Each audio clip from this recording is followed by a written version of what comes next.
what would mean more, a Steelers win or getting closer to a top 2 pick? To the point where, listen, I've gotten to the point right now watching the Browns where I'm in kind of an in-between area. Like, I'm not actively rooting every single Sunday for the Browns to lose. One, because I just can't bring myself to actively root against the Browns because I don't think that's a fun thing to do. And two, because I don't really know what that accomplishes for you, other than the fact of you get closer to drafting a quarterback, which there's already questions on whether or not you want to draft a quarterback, to the point where I don't know what it does for you organizationally, but if you're going to have some of these guys back, if you're going to have a defense back, if Shedeur is going to be the quarterback again, I do think that there is at least some value in beating the Steelers and showing that, hey, I can win games against a divisional opponent in an AFC North game. The point where I look around, I'm like, yeah, the draft pick matters. It can help you. Is there really that big of a difference if you drafting it, let's say 2 to 4 if you were to win this game? I don't know that it really changes my prospects on the draft at all, because we know where we stand right now is not going to be anywhere close probably to where we stand in April with a lot of these guys. I would obviously like them to beat the Steelers. I really never understand the whole, just lose no matter what. It doesn't, because you can draft a bust at number 1 overall. I think we're very aware of that. Number 1 to number 4, they can all stink or they can all be really good. It's a top 5 pick in the draft. And I think if we didn't have that Jacksonville first rounder, it would be a much different conversation. I think people would lean a little bit harder into just, hey, there's no point in really winning anymore because we need that top pick. But with that, and then with your second round pick that's going to end up being 35th in the draft, you have the ammunition to go up to get that top overall spot. It's not going to be, and it doesn't sound like the guys at the top are going to be like Tennessee was this year, where they said, no, we want 3 first-round picks for the Browns to move up 1 pick, which I obviously should not have done that. So I would just want them to win because it'd be nice. It'd be good for Shedeur if you're a fan of his and you want the Browns to give him more leeway. Having him, quarterback wins is sort of a fickle thing, but just for him to be able to lead the team and win and have that feeling in the locker room, it'd be good. It'd be good for the rookies here, obviously, to kind of get away from that culture of losing. I will say this, though. If you are totally out on Kevin Stefanski, it would be very beneficial for you, and it's for you and for the Browns to lose out. That way you can hold Jimmy Haslam's feet to the fire and throw that comment that he made in April back in his face. I don't know what better looks like, but it's certainly better than 3 wins. So how would you feel going back-to-back 3-14 seasons? And, you got to be like, all right, what does it look like? What do you think? Yeah, I mean, it definitely wouldn't help Stefanski's case, right? You'd probably lean a lot more into the fact that he would be gone with 3 wins. I think it does hold Haslam's feet to the fire. I do think there is, as much as I push back on the draft side of things, I'm like, okay, well, if you're going to draft it to 1, that only increases the chance that Shedeur Sanders isn't here, which if you're in the Shedeur camp, then I'm sure you would prefer that they don't draft a quarterback in the first round, because that would, for all intents and purposes, end his career as a Cleveland Brown.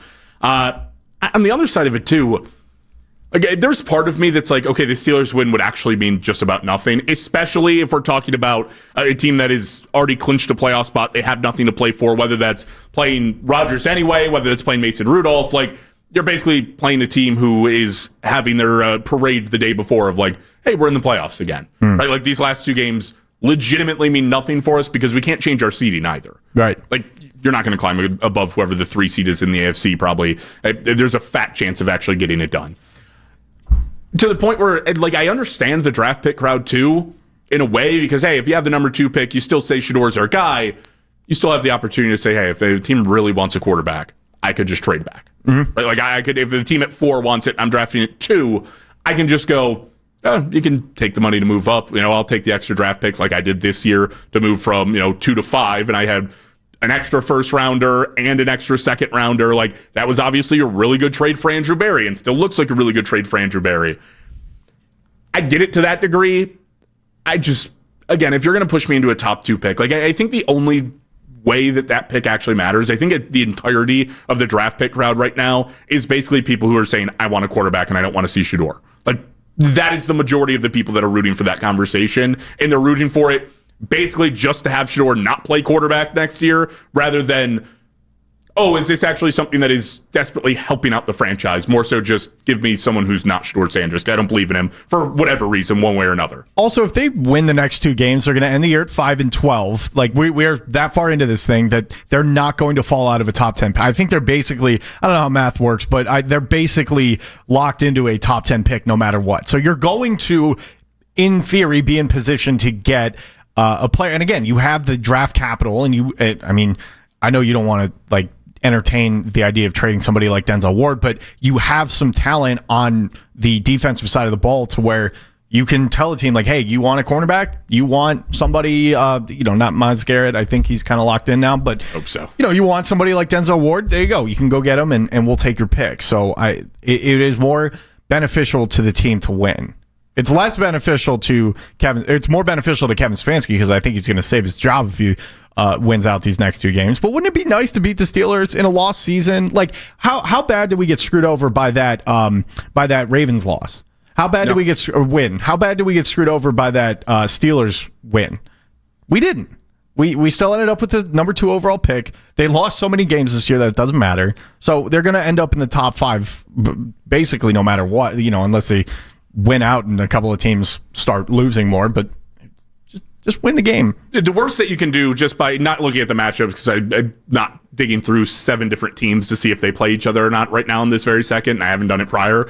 But assuming that the rest of the teams in the draft lose out, if you were to finish at 5 wins, the worst you could fall to is probably 9. Yeah. That depends, what the tiebreaker ends up being with the Saints and the Bengals, but more likely somewhere in the 7 range. Are you also on Tankathon? I am on Tankathon now. I'm looking at it right now. But okay, if you fall to 7, again, either you still have 2 first-round picks and a very early second-round pick to move up in the draft if you truly identify, I want a quarterback. There are things that you can move among this draft to get that done. And even if not, if you're looking at, I want to tackle, I want a wide receiver, the early onset, the thing that I've gotten so far is that at both of those positions, there's still not a clear-cut number 1. Right? There's people that will debate 3 ways at wide receiver between Mekhi Lemon, Jordan Tyson, and Carnell Tate. There's people that will argue at least 2 ways at offensive tackle right now between Fano out of Utah and the guy whose name I'm not even going to attempt to pronounce from Miami, the right tackle. But okay, so if I don't even have a clear cut, is there a chance that, I'm guaranteeing one of those guys is probably falling to you in the top 7 to 9 picks,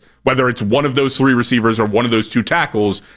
Okay, you identify you like that guy big. Well, you're going to get somebody in this stretch. I'd rather see the Browns actually end the season on a positive note. Also, guys, as much as I want to, I'm in the camp to take a quarterback just because I think that's what they're. I don't even know if I'm totally in the camp yet, but that just, if they end up with the number 2 overall pick, they're probably going to take Mendoza or Dante Moore, and we're all going to have to be comfortable with that because that's just what you do. This is not exactly the draft that you absolutely positively need to have the number 1 overall pick. This is not the draft class that we all thought it was back in April. This is not a really good draft class. So if you're not convinced in Fernando Mendoza and Dante Moore, and there's plenty of reasons why you wouldn't be, then just win a couple of games here. Think about how much losing has been going on over the last 2 years. Kevin Stefanski is going to end up, if he loses out, he's going to end his 6th year with his record being 5 games under 500. How many 7th-year coaches go into their next year with that kind of record? So it would be nice to win one. It would be nice to win one, Jake. Just one. I'm just asking for one at this point because it feels like it's been a while. But I don't know. That is the side of it where I'm just okay, you guys can have your battles. You can pick. We can have people rooting in this town for losses. I just don't understand. I'll call on from things that Daryl have said, and I don't agree with everything that Daryl says every single time. But there is a point to the argument of how many times have we seen the Browns lose and continue to lose and lose at end of seasons to improve their draft picks, and the Browns do nothing with that pick? Mm-hmm. Rooting for a loss has not gotten this city anywhere. It has not drafted you a generational player outside of, okay, you got Myles Garrett. Congratulations. Mm-hmm. You were literally 0-16 in order to get Myles Garrett. You did not have to win a single game. And let me tell you, that was not because they were walking into week 17 in the 16th game of the season going, we have to lose this one. It's because they stunk. They were just flat out awful. There was nothing redeeming about that team. They were we need the most talented player possible. Now, I can make an argument they probably need the most talented player possible right now, at least offensively. But okay, the 2 quarterbacks are most likely going to go at the top. They're going to go very early. again, you could move to get the guy.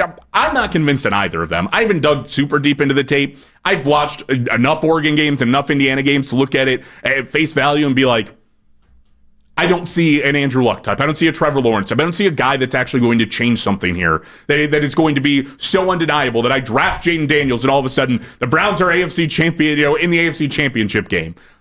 There's not a quarterback like that. That's not this class. So at the same time, you're sitting there and going, okay, well, they could trade back, and that's what I'm rooting for at this point. Congratulations, you've gotten more picks for Andrew Berry. Like, unless he hits on him, it means absolutely nothing. And knowing Barry, he'll probably trade out of those too. Like, we can only trade back and acquire assets so many times. We live in a world of just, where draft assets feel like the biggest.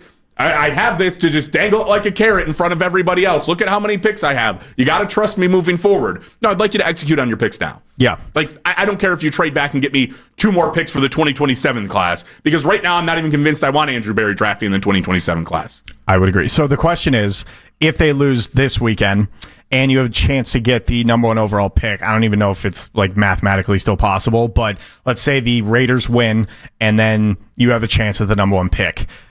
Would you be calling for Bailey Zappi to start? Or should we call up Jeff Driscoll? Like, would you Jeff Driscoll's already on a roster, unfortunately. I think he is now part of the Commanders. Damn. Yeah, he got signed. They got ahead of it earlier. They Chris Oladuku available? Oladuku? I don't even know. Max Brosmer won a game. Yeah, Brosmer ended up with a win. Max Brosmer won a game more recently, and then Shedeur, should the Vikings make him their franchise quarterback? 2164. No. I'm still rooting for Shedeur to play Week 18.